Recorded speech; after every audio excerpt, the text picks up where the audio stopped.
Good morning, everyone, and welcome to this week's edition of DS9 Reactions with Fred Kasdan.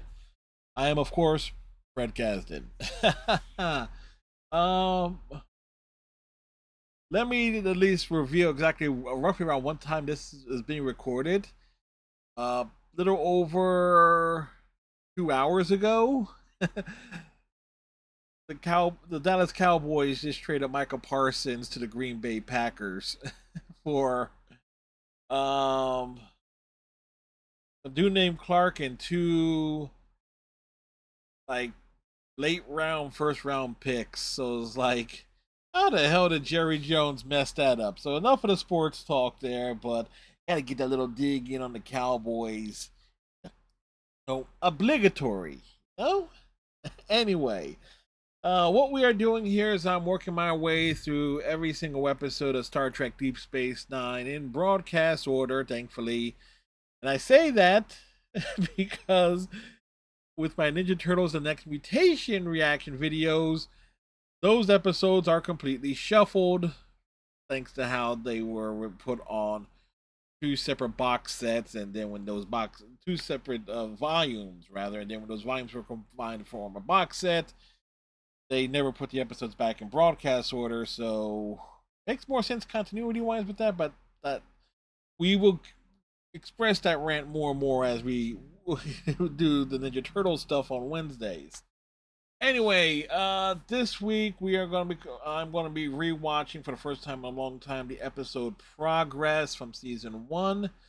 What do I remember about the episode? This is the episode where Kira finds herself in a bit of a conflict, if memory serves me right, where she has to get somebody to leave one of Bajor's moons because the moon is being going to be used for like energy or something sort of to the effect, and it's going to be dangerous to the people who are living there, but it's going to be benefiting the entire planet at the same time. So he wants to respect the person who does not want to move, but she's on the opposite end of the spectrum where it's like, okay, it's progress. Bajor has to grow. It has to become something more than what it was. Uh, and it's that conflict: the traditionalists versus the progressives. Essentially, traditionalists will always stand in the way of progress, always, even if it benefits. If it benefits 8 million people, but it inconveniences 5 people, the traditionalists will always side with the 5 people. There is no way around this. It is a fucking fact, folks. It is. And you want proof of this? Look at how screwed up things are getting in America these days, where you got these so-called traditionalists are ruining everyone's lives, and there are a bunch of stupid people happy for it that their lives are being ruined. It's like, really? Funny enough, most of those people are living in red states, but be that as it may. But anyway, we're gonna get into this episode. I forget. I don't remember if this episode has a B story or not. If it has a secondary plot, I don't think it does. I think it's pretty straightforward. But again, first time I watched this episode was back in 1993, and then when I once had Netflix, when I got Netflix like back in the PlayStation 3 era, so I did a watch through then. So it's been ooh, probably a good 13, a bare minimum 13 years since I've last watched this episode start to finish. All right, so and of course, it's always as always things are blurred out for DMC purposes. You don't hear the audio from the episode in question because I run my mouth through for essentially an entire 50 some odd minutes. Let's get to it. Somebody's playing poker. Oh, this does have a B plot. It's with the J Knot Consortium.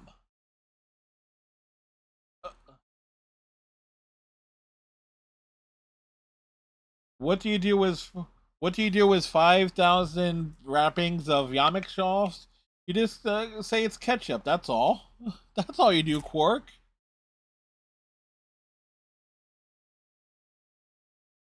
You're going to take half of his paycheck for the next 6 years?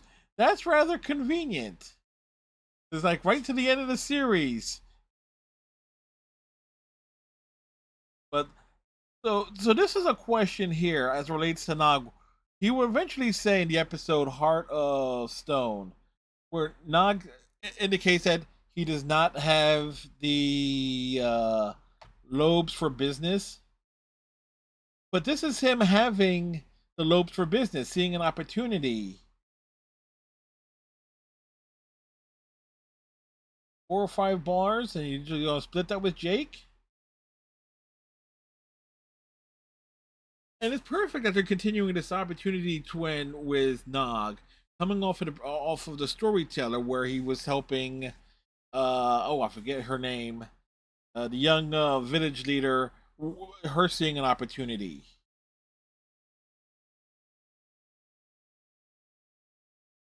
Magma pressures remaining constant on the moon. You can tell this Bajoran minister has a stick up his ass just by the way he's walking.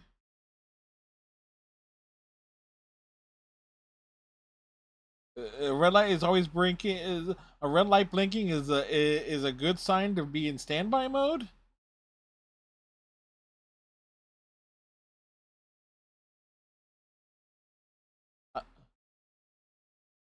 No, I was right in terms of it using the energy from the moon to help people on the planet. In this case, it's to heat people's moons, geothermal energy and stuff of that nature.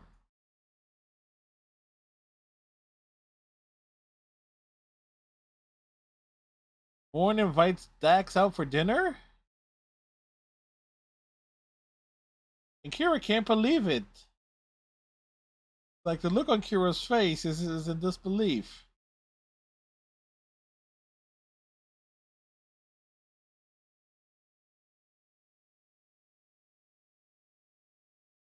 It almost makes him look cute, don't it? Yeah, I knew that where that was going, and the look on Kira's face, like you gotta be fucking kidding me. That's just perfect. And so you gotta know what the type of person Jax is. Dax is very playful, and you know what's real funny? At this point in the series of Deep Space Nine, Kira and Dax have had exchanged more words of dialogue than Deanna Troy and Dr. Crusher ever did on the Next Generation. Oh, it's just beaming one person down from the runabout. I want to have a rant about this in a later episode of Deep Space Nine. Um the one with the fundamentalist, the cult leader. I know that's the human cult leader who's anti-technology. Kira has landed down in Alabama. That is the traditional Alabama welcoming committee for people who want to do anything that will help thousands of people stay warm, keep 1,000 people alive. Alabama will stand in the way of progress. You know what? And I am going to continue to pick on Alabama because you guys, anybody watching this from the state of Alabama, you guys turned a foot voted for a football coach to be in the United States Senate. So y'all deserve all the fun I'm poking at you. It's like and I know this is like politics and stuff of that nature, but I'm in a mood. I'm in a mood, and this episode is dealing with again the subject matter of this episode really is like leaning in that way and inspiring in that way, knowing what this episode is. And it's also amazing too, like just seeing the first shot of the episode. It was like, oh, somebody's playing poker. Then you realize, and I was saying that, like, did this episode have a B plot or not? Like, oh wait, it does have one that it was like it was like the J.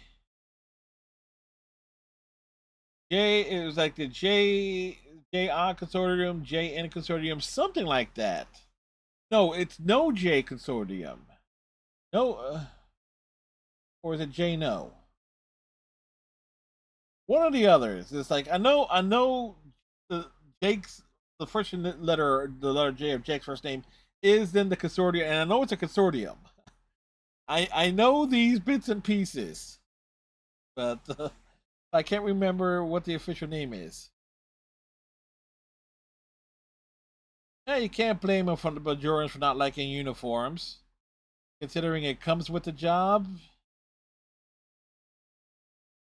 Oh, if you talk and they attack, like both things happen.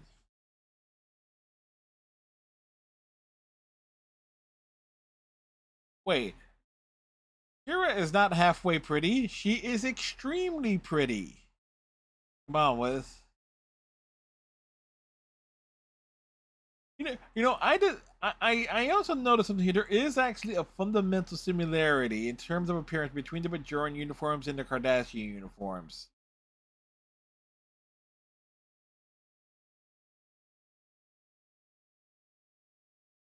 Get better pods when you spray in some curl barrels. Okay.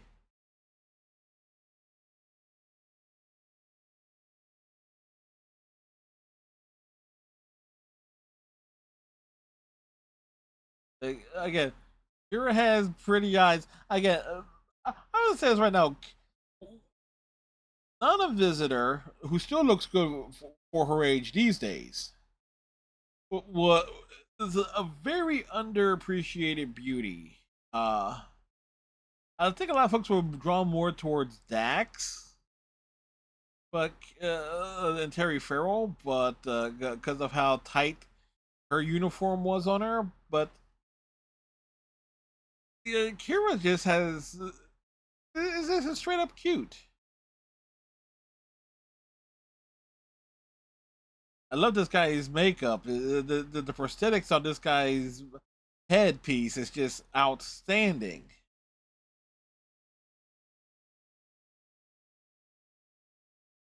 They're selling Yamik sauce. I'm also again, and also realized here because Jake is wearing the same damn attire that I ranted about last week. Like that dark green portion of that clothes outfit that Jake is wearing sh- should be on the exterior, so it doesn't look like he's just having his pants jacked up to his damn near chest. Like it. Also, how much did he go already begin his growth spurt too?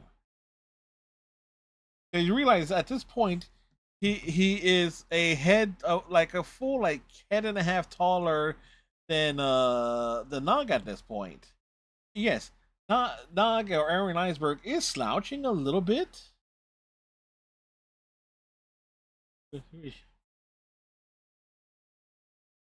And you know what's real funny here? This entire episode, the B plot here, in many ways, leads towards the uh, Great River Continuum bit of that we see later in Faith, Treachery, and the Great River. How to get the Yamek sauce? You gotta hustle. Like being it's like Nog is getting a wonderful spotlight here, and back-to-back episodes, mind you, and he's a guest character. Granted, he's reoccurring. He's not supposed to be in every episode. Funny enough, he does end up being in damn near every single episode, like in later seasons too.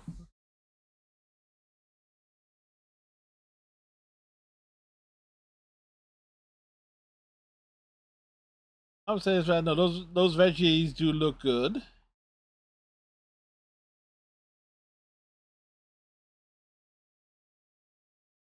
Kira's going to enjoy the meal. Wash and scrape. Like that's how you deal with a potato, not whatever the hell that is. It is a wonderful set where it's like the little cabin built into like a cave. Wonder if I forget, do these other people talk? They don't talk at all. Okay, the Kardashians took care of that. It's like also the reason why they don't say anything. They would need to be paid. So if they're just background actors and they don't say anything, they get paid less, even if they are seen for like in good portions of the episode. Again, it's a weird thing. That's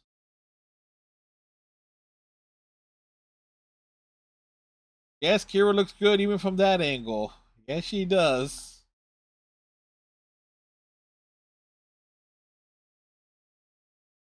But he just busting her balls, proverbially speaking. But Kira has such an adorable smile too. I mean, there's a lot of charm here and everything, and you gotta like the of this old dude. It's like there is a wonderful charm here, and you gotta appreciate it. It is. Oh, Mullabach. It's like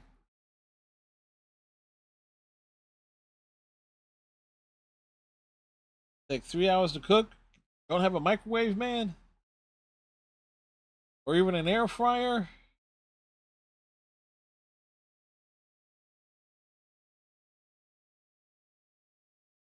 Hey, he knows what's gonna happen. Yeah, it's gonna benefit only 3 people, and it's gonna be benefit like thousands of people. Remember the number analogy I made? Like, there's like 5 people staying away of something that will benefit millions.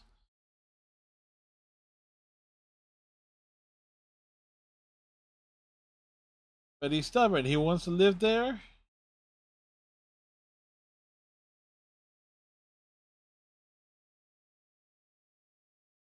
It'll be different, but the question is how long he's been on this moon. But it's like if you're set in the ways, it's like and plus he's an old dude. He's at the end of his life, and I fully understand like the choice of do you let him stay and die with the whole tapping of the moon, or do you force him off? That is like there is no right answer to the solution here. Hey, a Bolian who was successful at Dabo, and also take a shot for Morn. Morn was seen on camera. Take a shot.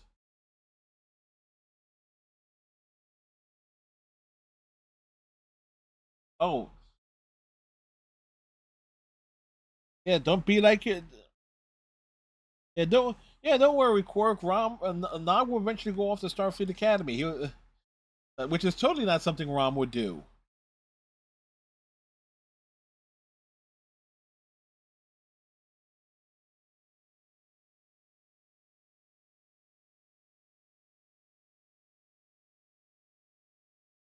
Yeah, talk to him about the Yamik sauce.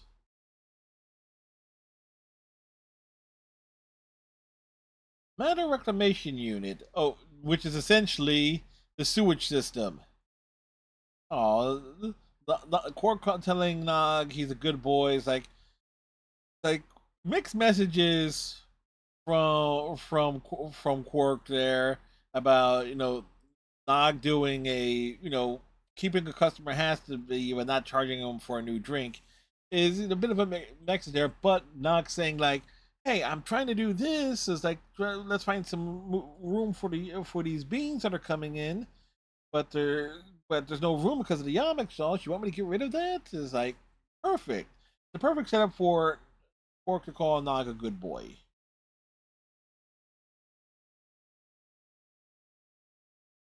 Oh, so this guy he settled on the moon and he didn't have any farm. Oh, so okay, so this is what really why he doesn't want to leave. He literally made his life here.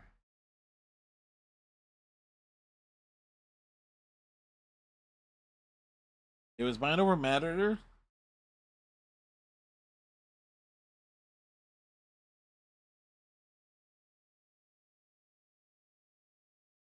Yeah, how we got started there.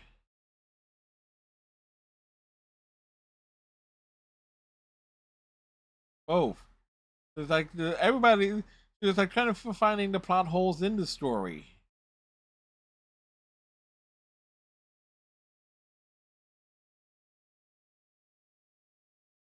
What did he do?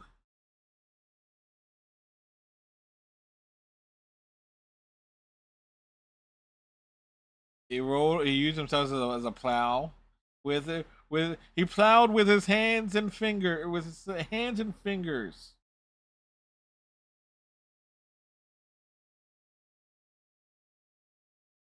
Yeah, yeah. This guy is telling like a full tall tale there, but you can tell, and this is a great way of Nana Visitor's acting, in that she's secretly enjoying it.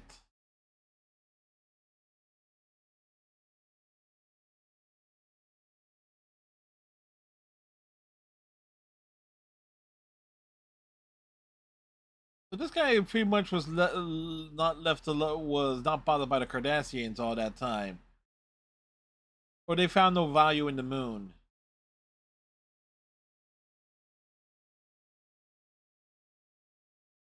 Fun? You missed the fun?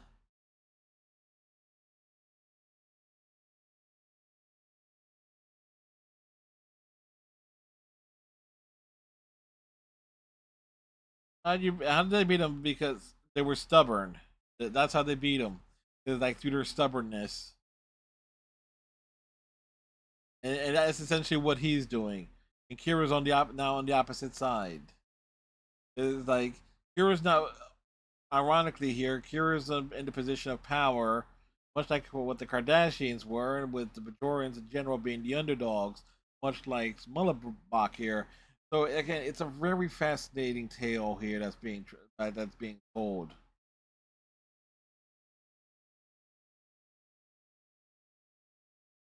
Like he's making like a little, well, it's like an oven and such.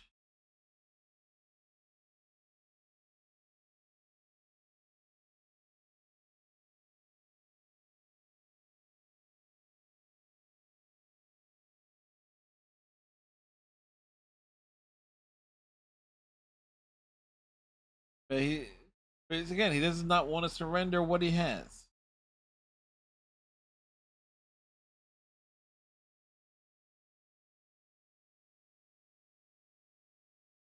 Yeah. And essentially it turned into a political nightmare if they crack the moon while he's there. So again, again, the dynamics there. There is no right or wrong solution here. It's like you either leave him there or you get him off the moon. Now, what the hell is a self-sealing stem bolt? What the hell is a non-sealing stem bolt?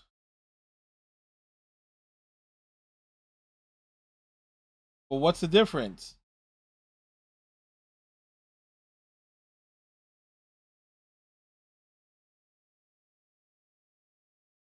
So what do you do with them? Ah, here comes calling me need to get his paycheck.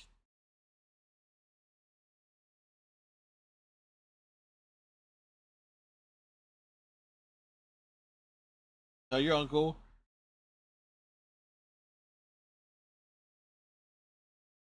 Oh, it's an import does. It's a import procedures.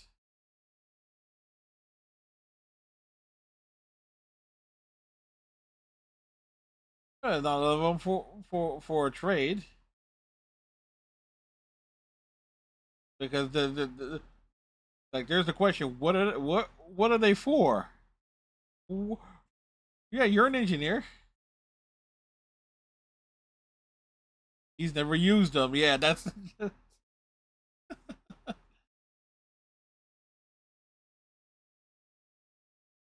on the manifest pad.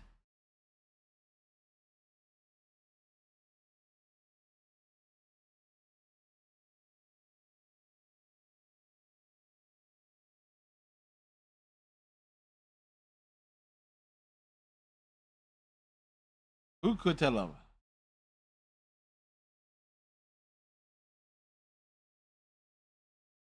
Okay, so which one of you two read Bajoran?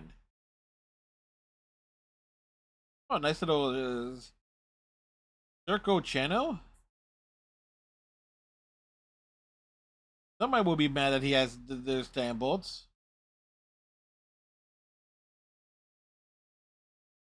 This again, Nog's a little devious in this. It's like here we got the opportunity here. One way or another, we're going to make a profit.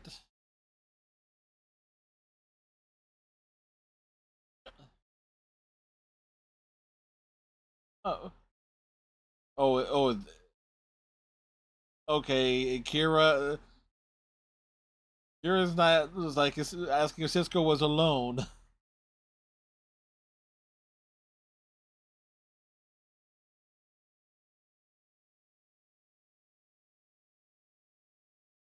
Uh, no, no, he's not going to be willing to go. But here's the thing, though. There's like 47 people were willing to leave, but no. Kira pointed out, like they obeyed the order to leave. That's a huge difference there from the.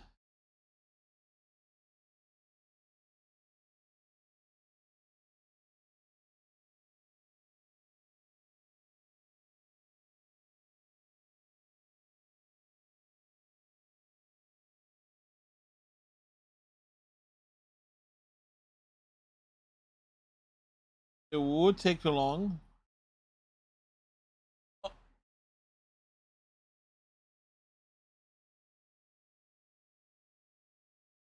No, no, no, no way.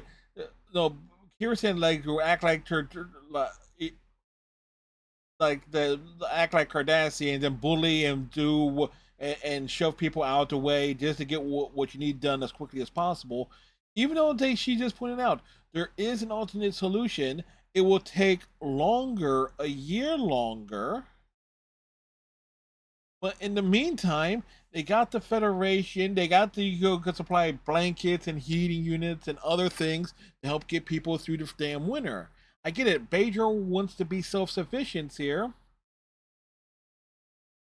but but the fact is there is that alternative there. So this is again, this is a political snafu that could have been avoided depending on how eager or how needy Bajor is to like do their own thing. Because they simply says, look, we got a bad winter coming. A lot of people are gonna get cold. We could use some of those Federation heating units and whatnot. So there's a solution to this potential problem.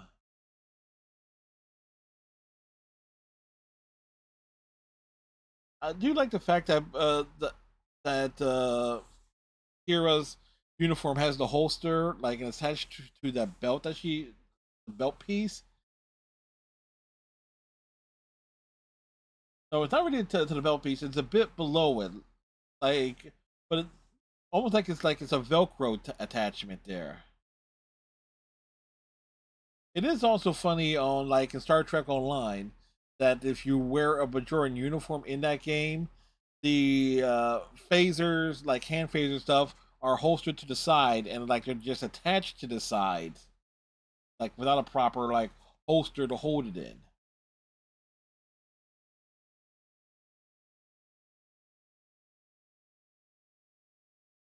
There was what's a two-headed Malgorian?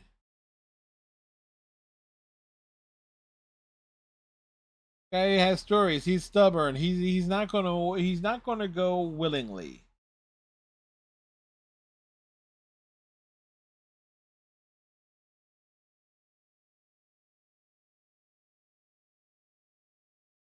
Like a little bit of a bricklaying contest there.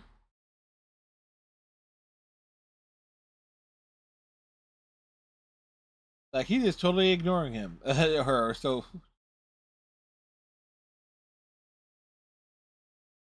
like, essentially, what he is doing is that he is trying to drive Kira away and let someone else deal with him.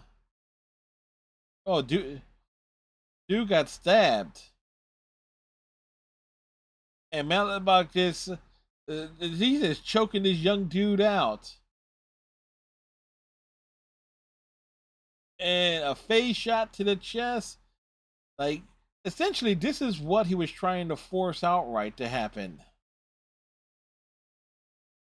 It's a tragic moment there. Again, easily could be avoided, They could have forced him off without getting Kira involved, but because she is the liaison and she is a high ranking uh person within the Bajoran militia, it's kind of, again, it's something that could have been avoided. It's no J Consortium. And no,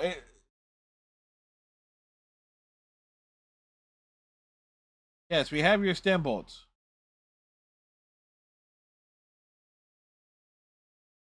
That bar is a gold press latinum. Yes, 4 bars. So haggle.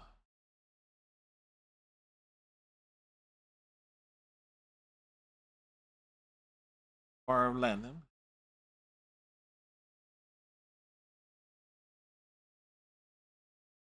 You want?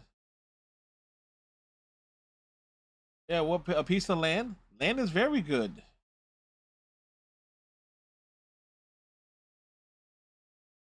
Now, what is Tessapates? Then stem bolts, then Tessapates. Still no profit. You gotta work for it, Quark. You gotta work for, I say Quark, Nog.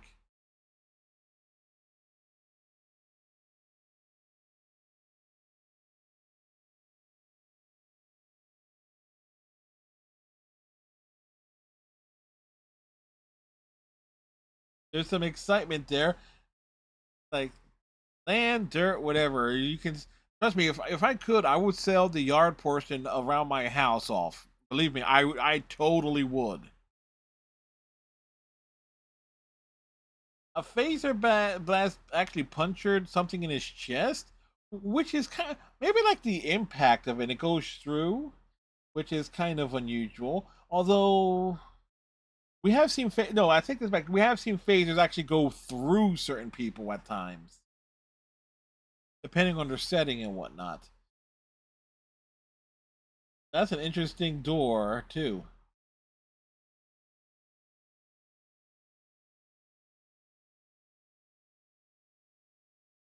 You're like the last person left here.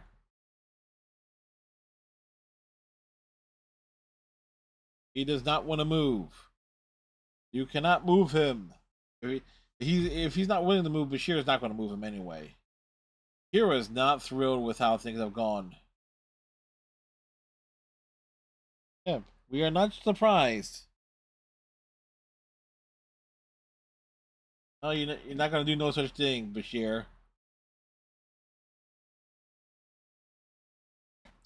Kira taking off the top of her uniform, actually being a literal jacket, is actually quite cool, and it makes a lot more sense in terms of how she takes it off than the Ro Laren taking off her uniform top in the episode Ensign Ro in TNG. Because there was no way for that look like that uniform top that Ensign Ro was wearing for that costume to look like it would be a natural jacket.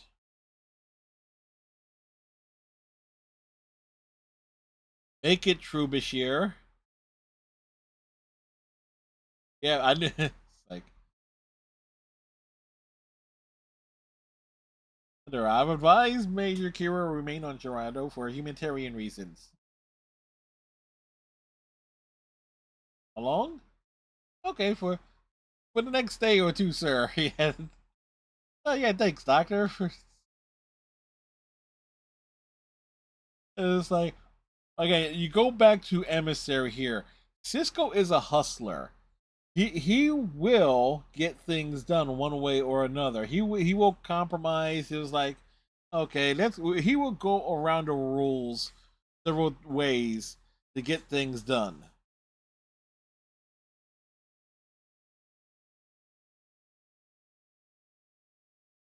You're gonna shoot her on sight. Oh boy, again, that's also a wonderful look for Kira with the white undershirt top. Like, it really, again, they really do a wonderful job of highlighting uh Kira's natural beauty. I just, I'm trust me, they're going to have like we're going to be gushing a lot over her. Trust me, if I was doing a next generation watch through, I'll be saying the same thing about Denise Crosby's Tasha Yar all throughout the first damn season.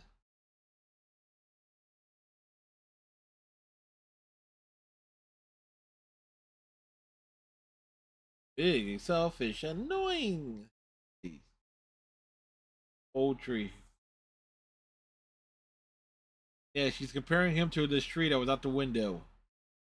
It's like, yeah, it's like the tree is standing in the way. Nothing else can grow there. But for progress to be made, for stuff to grow, you need to tear. You need to like the tree needed to be taken down.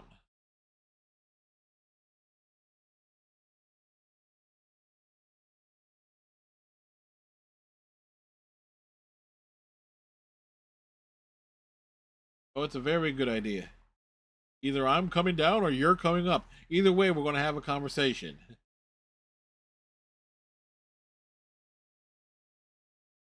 No, the problem is Cisco does has faith in Kira. And you know what's amazing though? That is a hell of a set. I have to comment on it because you got the background and everything, and a good old fashioned knock on the door. Like he's gonna open the door first. What do you want?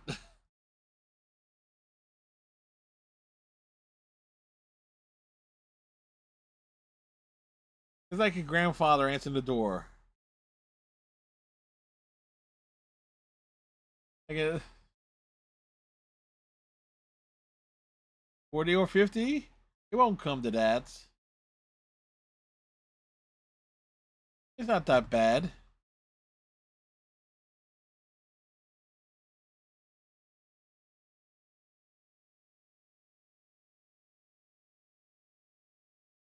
It, it won't be the first time. Again, it's almost like a father, a grandfather, granddaughter, father daughter relationship that these two, like the instant little conundrum here, and the look on Kira's face is like she's almost like she's embarrassed at the same time. It's like a natural exasperation. It's just it's again, it's adorable.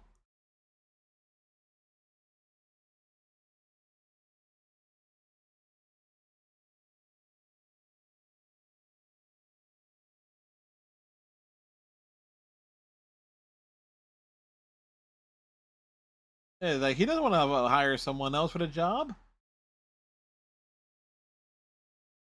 Oh, it is. Trust me, the minister of your planet does not want to take the long solution. You spent your life fighting to overcome impossible odds. It's like it's a again. Cisco's pointing out the obvious here. You're on the other side now, and that hits home.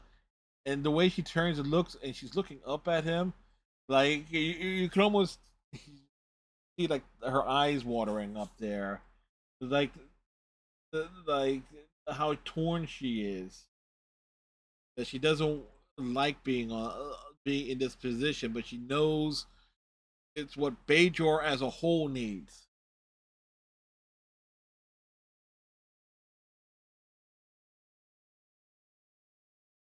Again, this is a wonderful callback to Emissary. It was like, yeah, the first impression that he had of Kira, that he likes her, and that she is exactly what Bajor needs. So he's that's why he's there. He's there as a friend.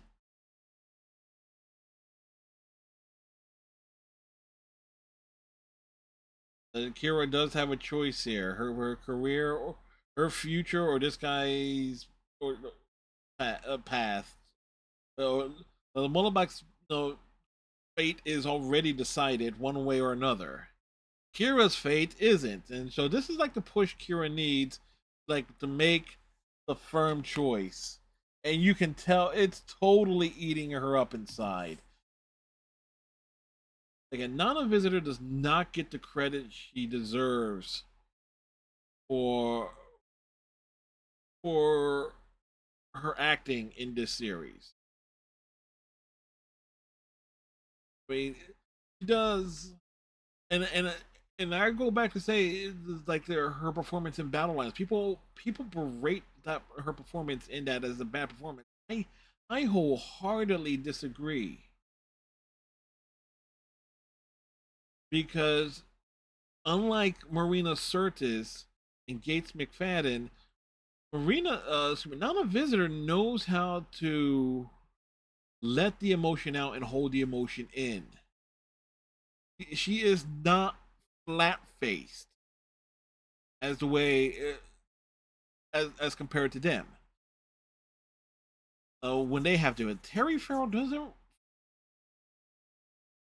Well, this was like early in Terry Farrell's career, so she like kind of grows into that a lot more. So we don't really see like the multiple sides of her acting talents when it comes to ranges of emotions. At least not until like a couple seasons, like really until Worf shows up. Like she does have the Terry Farrell has the playful side uh, that comes out with Dax, but like the broader range of emotions that come along. Oh wait, there's an episode that comes before. No, no wait. I take that back and says like we don't see like Kadia Dax having a lot of range of emotions, and then I'm remembering there might be a few episodes, season 2 and 3, but they're not coming to me, or at least I don't think they happen in 2 and 3.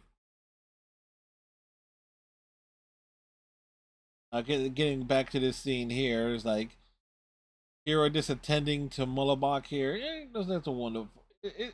It's a cool thing, and it does remind me a little bit of when I was trying to take care of my mom when she had cancer a bit, and like checking on her, making sure she was as comfortable as possible. Uh, in between all the other stuff I was doing at the time. There's a J No consortium at work. No, they have to be playing Goldfish.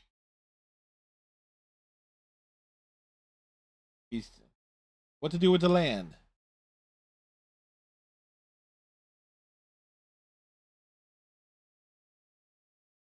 Dirt, land, and you can do something in land.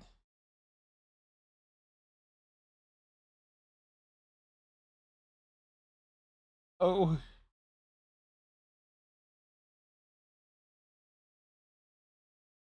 build things. Yeah, that's true. You can build things on lanes, which is true. You can't build without the bolts.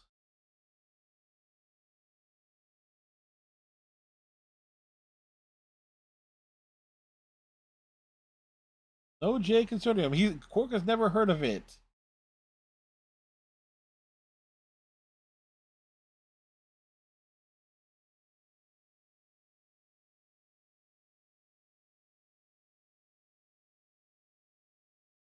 Fourth. Oh, J Consortium. They don't know. So it's like Jake and Nog are the fourth owners of a piece of land, which is wonderful here.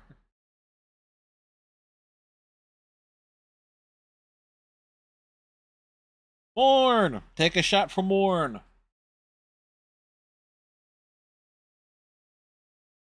So it's like, yeah, granted, it's water. But she'll take a shot.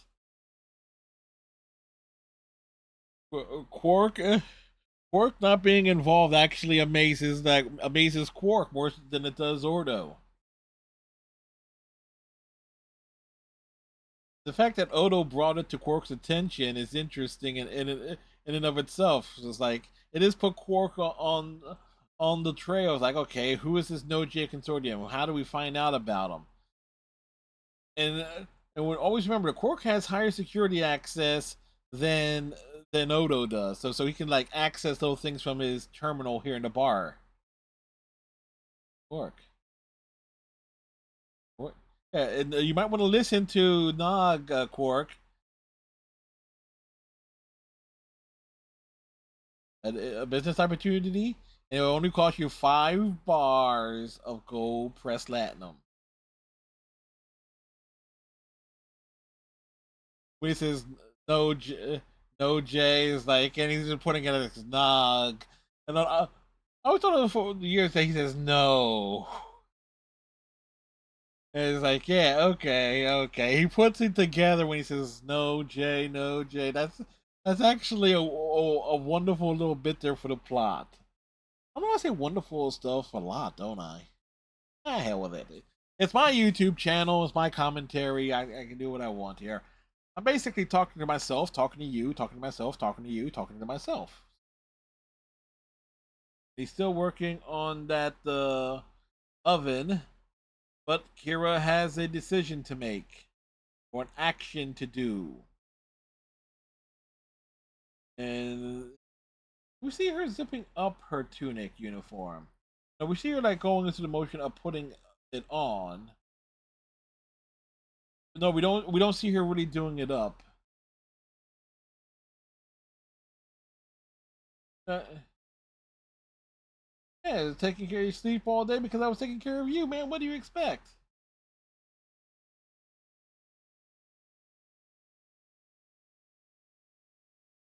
Isn't time, dude.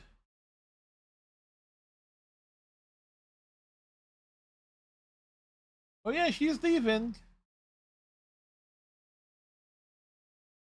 No, it's the last. It's the last one there. She's going to allow him to put down.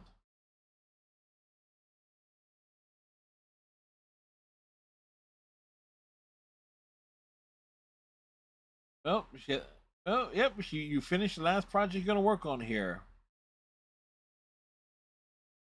Oh yeah. Oh, guess what? Oh, it's going to get fired up.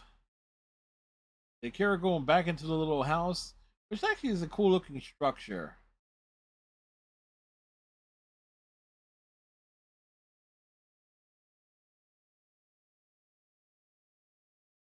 So again, in terms of like a stone like hill oven for pottery making stuff, it's actually a very attractive looking structure. Like here are some of your things. Like Kira has to do her job. Yeah.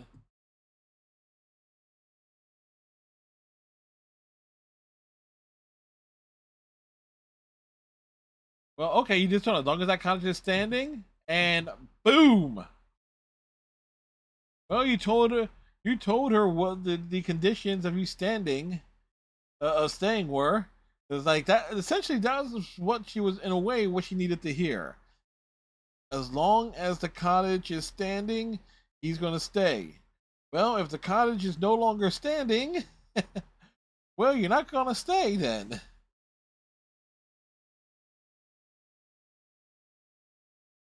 It's like she's like set fire to it. I wonder if there were actual markings of where. No, actually, just realizing where she is placing, like where she's placing the fire on the exterior of the cottage, that there are distinctly marks. So it's like, okay, you push it here, here, here, and here.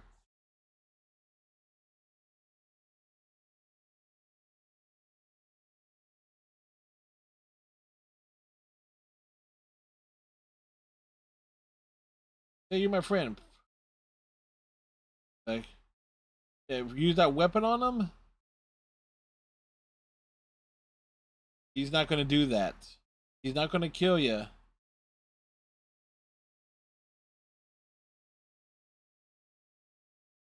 Like, he doesn't want to go. He said he's like he's gonna be like that dude in the Shawshank Redemption. Probably as soon as he gets to Bajor, he's he he's ending it, as they say, as a fade out to black to close out the episode.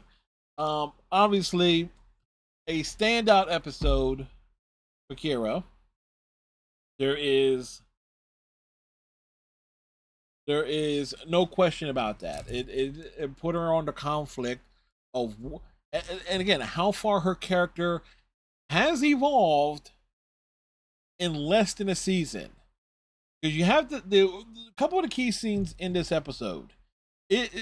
Probably the most important scene is the conversation between when Cisco comes down to speak to Kira directly, telling you, look, I'm speaking to her as a friend. Like, when I first met you, I thought you were a hostile and arrogant, but I've come to see that you are exactly what Bajor needs. You are a fighter. You know what, you have that instinct of, and you can see what Bajor needs to move forward, become become either ready for the Federation, to be absorbed into the Federation, or for Bajor to stand on its own 2 feet, as it were.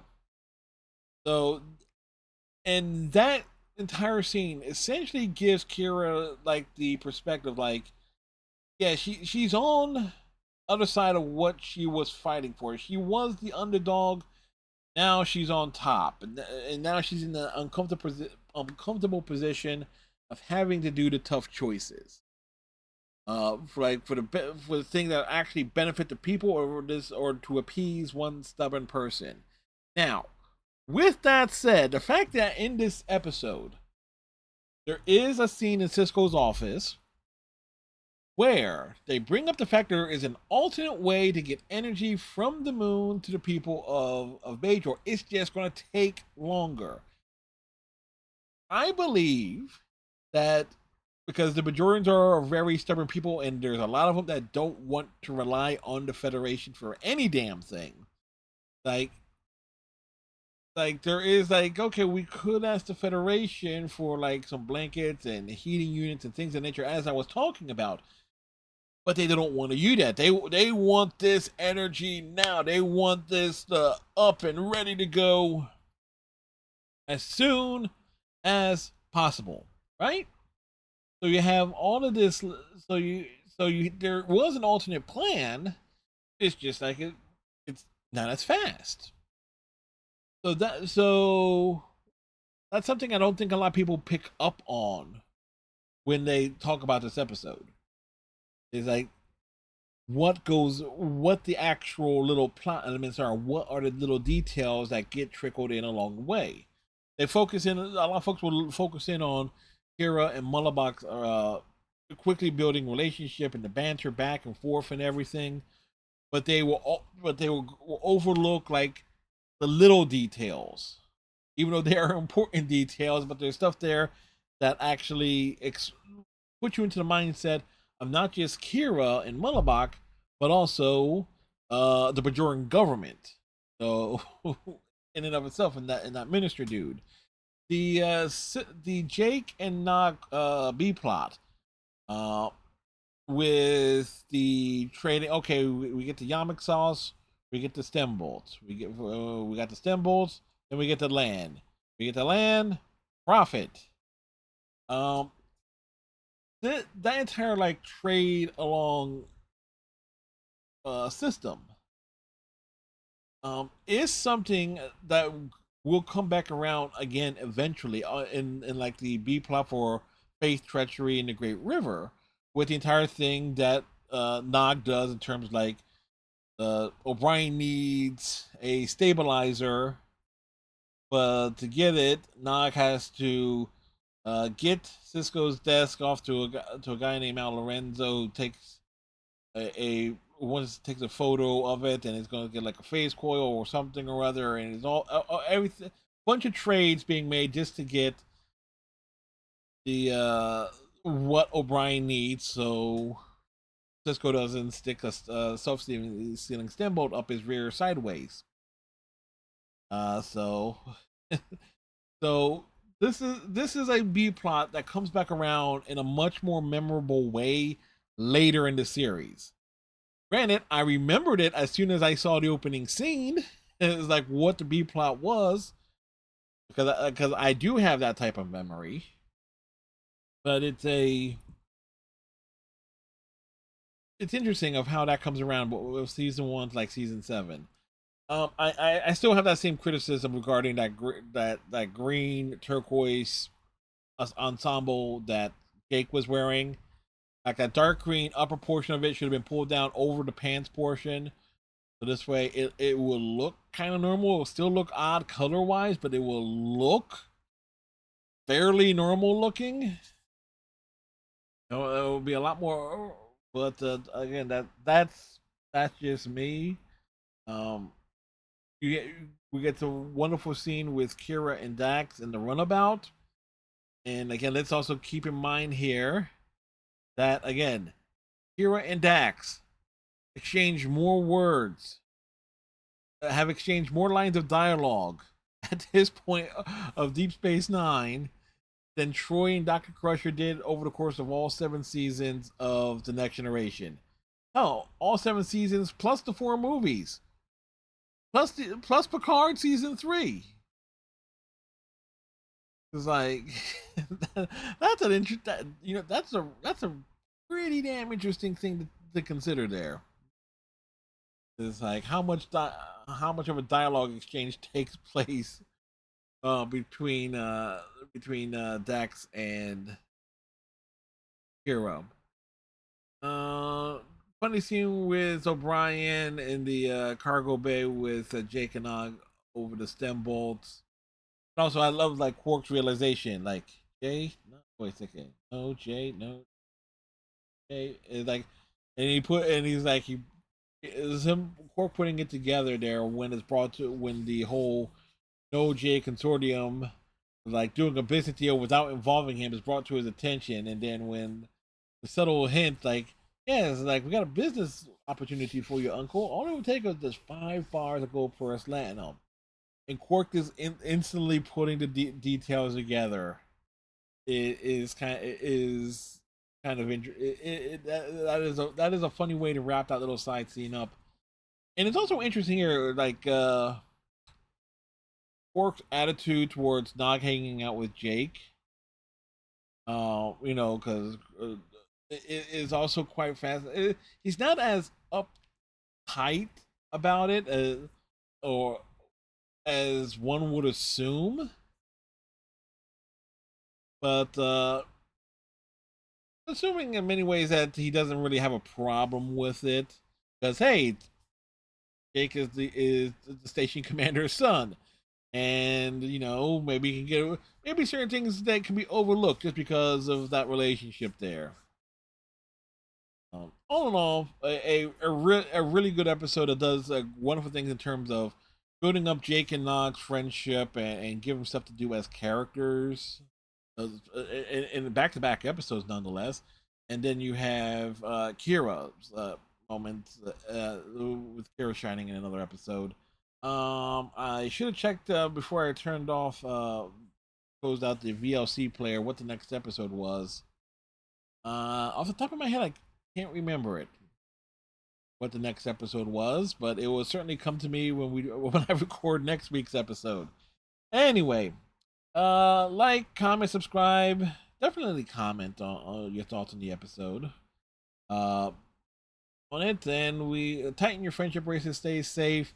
And if you want to hang out later tonight around 9:30 ish over on my Twitch channel, we're gonna be starting Shadow of the Tomb Raider.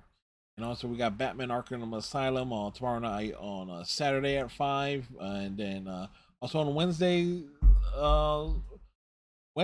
in this upcoming Wednesday, we got the continuation of Gears of War Reloaded.